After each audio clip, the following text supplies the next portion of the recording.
हमारे solar system में total 8 planet exist करती है, जिसमें से एक हमारी पृथ्वी है, जिसमें हम इंसान रहते हैं। बट क्या हो अगर मैं कहूँ कि हमारे सोलर सिस्टम में एक ऐसा मिस्टीरियस ऑब्जेक्ट है जो सभी प्लैनेट्स के ऑर्बिट्स को अफेक्ट कर रहे हैं। भले ही कोई उसे आज तक देख नहीं पाया हो, लेकिन साइंटिस्ट का ये मानना है कि ये एग्जिस्ट तो करता है, क्योंकि इसके इफ़ेक्ट्स को हम फील कर सकते हैं।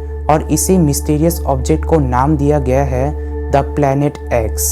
एक्चुअली ये एक हाइपोथेटिकल ऑब्जेक्ट है और साइंटिस्ट का ये कहना है कि इस ऑब्जेक्ट का मास हमारे पृथ्वी से 10 गुना ज़्यादा और डायमीटर 4 गुना बड़ा हो सकता है। इसकी ग्रेविटेशनल पुल इतनी ज़्यादा है कि ये ड्वार्फ प्लैनेट्स और बड़े बड़े गैस जायंट प्लैनेट्स को भी अपने ऑर्बिट से डेविएट करा रहे हैं। लेकिन आखिर इस ऑब्जेक्ट का नाम प्लैनेट एक्स आया कहाँ से?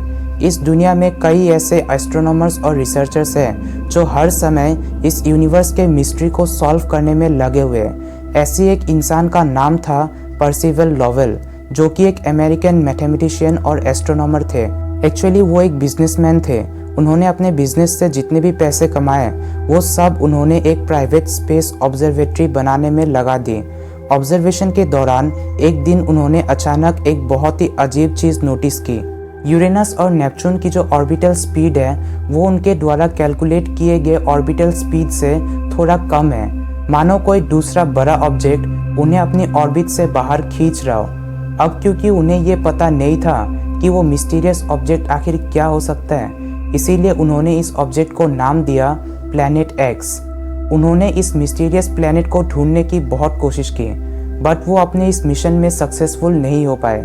उन्हीं के ऑब्जर्वेटरी में रिसर्च करने वाले एक अमेरिकन एस्ट्रोनॉमर थे क्लाइड टॉम्बो, जिन्होंने 1930 में लॉवेल के द्वारा किए गए रिसर्च के ऊपर बेस करके हमारे सोलर सिस्टम के 9th प्लैनेट को ढूंढ के निकाला, जिसको नाम दिया गया प्लूटो। अब बहुत बड़ा सवाल ये है कि क्या यही प्लैनेट एक्स है?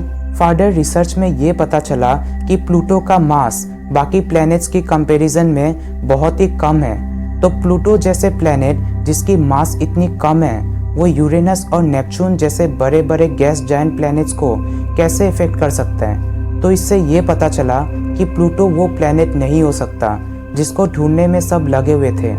प्लूटो के डिस्कवरी के ऑलमोस्ट 75 ईयर्स बाद 2005 में एस्ट्रोनॉमर्स ने एक नए प्लैनेट को ढूंढ के निकाला जो प्लूटो से काफ़ी बड़ा था। बहुत सारे एस्ट्रोनॉमर्स को ये लगा कि शायद यही प्लैनेट एक्स है, बट इस डिस्कवरी के बाद ही एक के बाद एक नए प्लैनेट्स डिस्कवर होने लगे। बट एक बहुत बड़ा कन्फ्यूजन ये था कि क्या सभी न्यूली डिस्कवर्ड ऑब्जेक्ट को प्लैनेट कहा जा सकता है? मतलब एक ऑब्जेक्ट को प्लैनेट नाम देने के लिए उसके कुछ नियम होने चाहिए, जिससे कि हम ये कह सके कि अगर कोई ऑब्जेक्ट इन नियमों को फॉलो करे तो वो एक प्लैनेट है। इसी के चलते 2005 में डिस्कवर किए गए प्लैनेट का नाम रखा गया Eris the god of discord and arguments. और इसी के बाद साइंटिस्ट के द्वारा कुछ रूल्स बनाए गए। इसमें से पहला रूल था कि एक प्लैनेट अपने स्टार के चारों ओर रिवॉल्व करना चाहिए। रूल नंबर 2 के अकॉर्डिंग एक प्लैनेट इतना तो बड़ा होना चाहिए कि ग्रेविटी के कारण उसकी शेप राउंड हो जाए।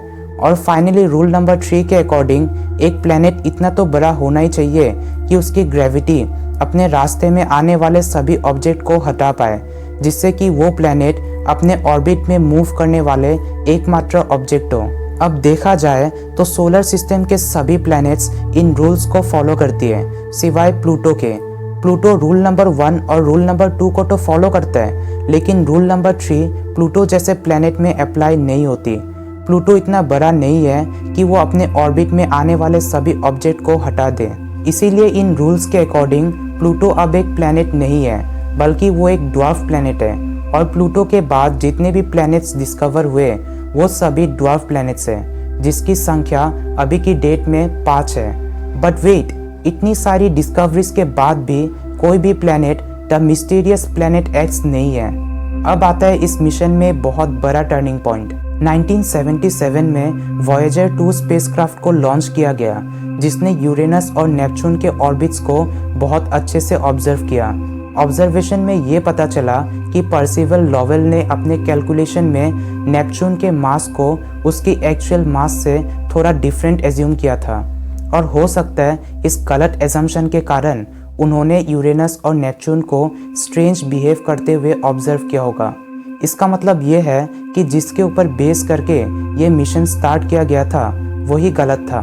अब इसके बाद प्लैनेट एक्स की जो खोज की मिशन थी वो एक तरह से बंद हो गई, जिससे कि ये सिर्फ एक हाइपोथेटिकल ऑब्जेक्ट बन गया। लेकिन यहीं पर सब खत्म नहीं होता। 2015 में एस्ट्रोनॉमर्स को प्लैनेट एक्स के होने का एक और क्लू मिला। 2015 में मिचेल ब्राउन और कॉन्स्टेंटाइन बेटिगन नाम के एस्ट्रोनॉमर्स ने ऑब्जर्व किया कि नेपच्यून के पास किसी अलग तरह के ग्रेविटेशनल फोर्सेस मौजूद हैं और वहाँ के सेलेस्टियल ऑब्जेक्ट्स कुछ अलग ही मोशन फॉलो कर रहे हैं। एस्ट्रॉइड्स और कॉमेट्स जैसे सेलेस्टियल ऑब्जेक्ट्स प्लैनेट्स के कंपैरिजन में अलग ऑर्बिट्स में मूव करते हैं, लेकिन इस केस में एस्ट्रॉइड्स का मोशन एकदम अलग है। कुछ ड्वार्फ प्लैनेट्स की डिस्टेंस सन और अर्थ की जो डिस्टेंस है उससे कई ज़्यादा है। रिसर्च में ये पता चला कि इन्हीं ड्वार्फ प्लैनेट्स में से 6 ड्वार्फ प्लैनेट्स एक बहुत ही वाइड एलिप्टिकल ऑर्बिट में रिवॉल्व कर रहे हैं और उनको अच्छे से ऑब्जर्व करने के बाद ऐसा लगता है कि वो किसी बहुत बड़े ऑब्जेक्ट के ग्रेविटेशनल फोर्स से इन्फ्लुएंस हो रहा हो। लेकिन क्या इससे ये कह सकते हैं कि यही प्लैनेट एक्स है और ये सच में एग्जिस्ट करता है? अगर हमें प्रूव करना है कि प्लैनेट एक्स सच में एग्जिस्ट करता है तो हमें इसके लिए कोई सॉलिड एविडेंस चाहिए होगा। अब ऐसे एविडेंस के लिए बहुत पावरफुल टेलीस्कोप्स की ज़रूरत होगी। जैसा कि हम सब जानते हैं कि समय के साथ साथ टेक्नोलॉजी बहुत एडवांस हो रही है, जिससे कि एडवांस टेलीस्कोप्स भी बन गए हैं। ऐसे पावरफुल टेलीस्कोप से अभी तक की जो सबसे दूर की प्लैनेट को ऑब्जर्व किया गया है वो है फार फार आउट। वैसे ये प्लैनेट का नाम ही है फार फार आउट। इसका डिस्टेंस अर्थ से 140 एस्ट्रोनॉमिकल यूनिट है, जो कि बहुत ज़्यादा है। लेकिन एस्ट्रोनॉमर्स के हिसाब से अगर प्लैनेट एक्स जैसे कोई ऑब्जेक्ट एग्जिस्ट करे तो उसकी डिस्टेंस सन से कुछ 600 एस्ट्रोनॉमिकल यूनिट दूर होगी। क्या आप इतने बड़े डिस्टेंस को इमेजिन कर पाओगे? चलिए इसको एक लेवल और ऊपर तक लेके जाते हैं। हमारे पूरे सोलर सिस्टम के आउटर एज तक की डिस्टेंस कितना होगा? क्या आप सोच सकते हो? ये होगा मोर देन 5000 एस्ट्रोनॉमिकल यूनिट, मतलब रियली अनइमेजिनेबल। वीडियो पसंद आया तो वीडियो को लाइक और शेयर करना और ऐसी इंटरेस्टिंग वीडियोस के लिए चैनल को सब्सक्राइब करके बेल आइकन को प्रेस कर लेना।